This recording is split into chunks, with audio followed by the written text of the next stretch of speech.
as we showed you earlier, the Green Bay School District is giving us a new look at the fire that hit Preble High School.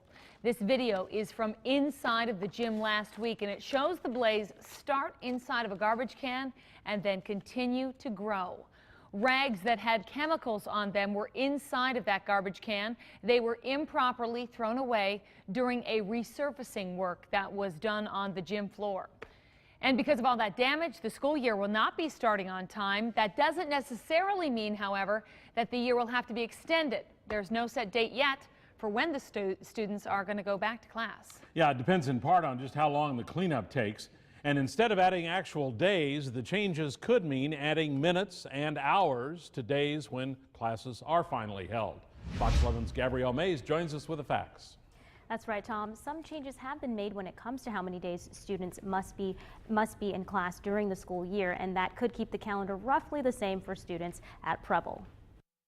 With more than 2,000 students, Preble High School is the biggest in the Green Bay Area School District. As of now, those students do not have a set school year, but a new state law could mean no more actual days added to the calendar. Schools are no longer required to have 180 days of instruction in the school year. Schools need to be providing direct instruction to pupils for a certain amount of time, which now they have to meet an hours and minutes requirement.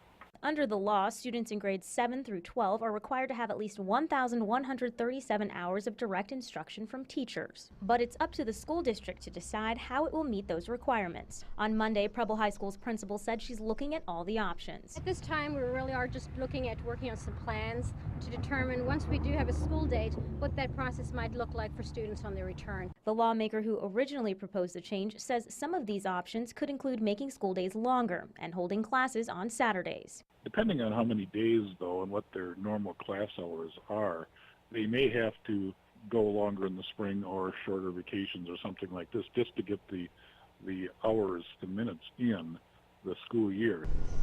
As the cleanup continues at Preble, it's still unclear as to when teachers will be allowed in their classroom.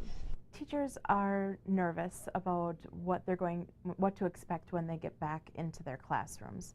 Lori Cathy is the president of Green Bay Education Association. She says with more than 150 teachers at Preble, they will have a lot of work to do before classes begin. The smoke damage was extensive, and they're going to have to throw all of their copies away, as well as anything that was on bulletin boards. The restoration company says its staff will double in size later this week as the cleaning process continues.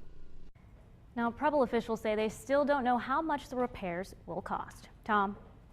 Gabrielle, thanks. The restoration company at Preble is not allowing volunteers to help, but it says that temporary employees are in fact needed. The number to call to inquire is a temporary help agency in town, 432-1600.